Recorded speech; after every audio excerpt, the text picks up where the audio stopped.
हज़रत आयशा उम्मुल मोमिनीन से रवायत करते हैं कि रसूल अल्लाह ने अपनी बीमारी में फरमाया कि अबू बकर को हुक्म दो कि वो लोगों को नमाज पढ़ाएं।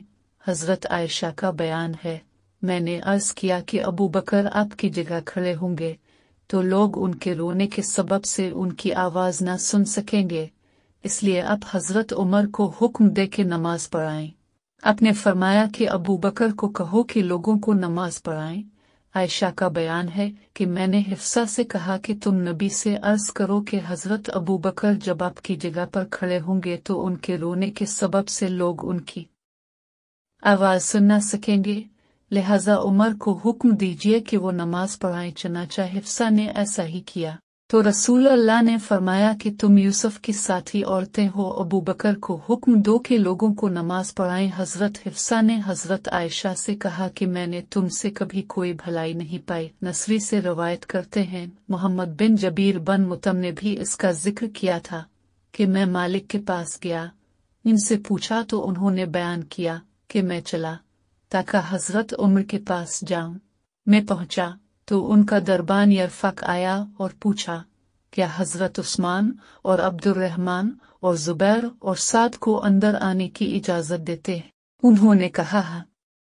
चनाचा वो लोग अंदर आए, सलाम किया और बैठ गए। फिर यरफक ने कहा कि हज़रत अली व हज़रत अब्बास को इजाज़त देते, इन दोनों को भी अंदर आने की इजाज़त दी। हज़रत अब्बास ने कहा कि अमीरुल मोमिनीन इन दोनों के दरमियान फैसला कर दें और एक दूसरे से निजात पालें।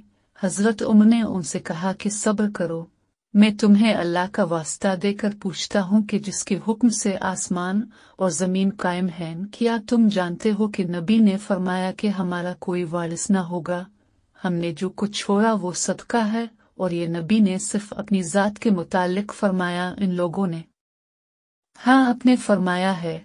फिर हज़रत उमर हज़रत अली और अब्बास की तरफ मुतवज्जे हुए और कहा कि मैं अब दोनों को अल्लाह का वास्ता देकर पूछता हूँ, क्या आपने ये फरमाया? उन्होंने कहा।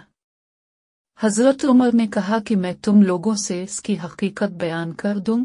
अल्लाह ने अपने रसूल को इस माल में से एक मखसूस हिस्सा अता किया जो आपके अलावा किसी को नहीं दिया, इसलिए कि अल्लाह ताला फरमाते हैं, मा अफ़ाक़ल्लाह अली रसूला मन हम फुमा व जिफ्तुम, तो ये ख़ास रसूल अल्लाह के लिए था।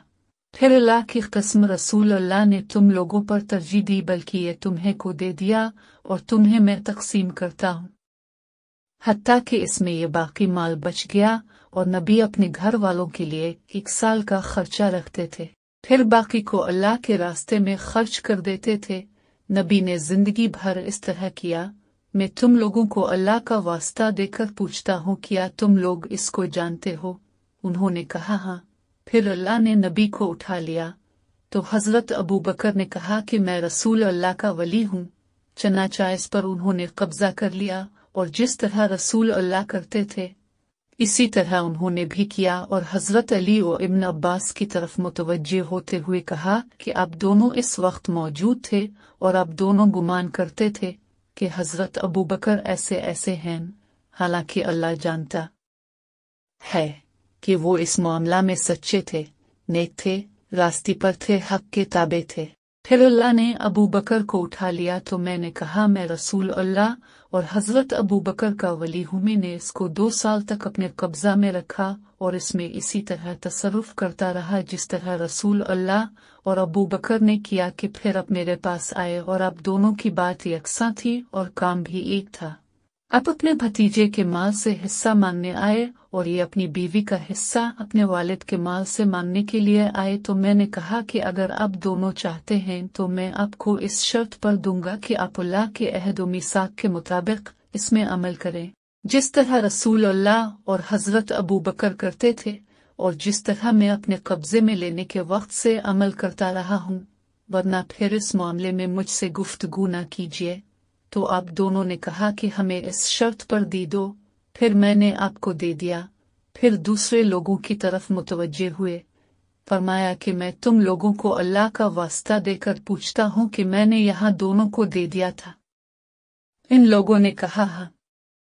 हज़रत उमर ने कहा कि आप मुझसे इसके अलावा कोई फैसला चाहते हैं तो किस्म है इस ज़ात की जिसके कब्जे में मेरी जान है اور جس کے حکم سے آسمان و زمین قائم ہیں، میں قیامت تک اس کے علاوہ کوئی فیصلہ نہ کروں گا۔ اگر آپ اس کے انتظام سے عاجز ہیں تو ہمیں واپس کر دیجیے، میں آپ کی طرف سے اس کا انتظام کروں گا۔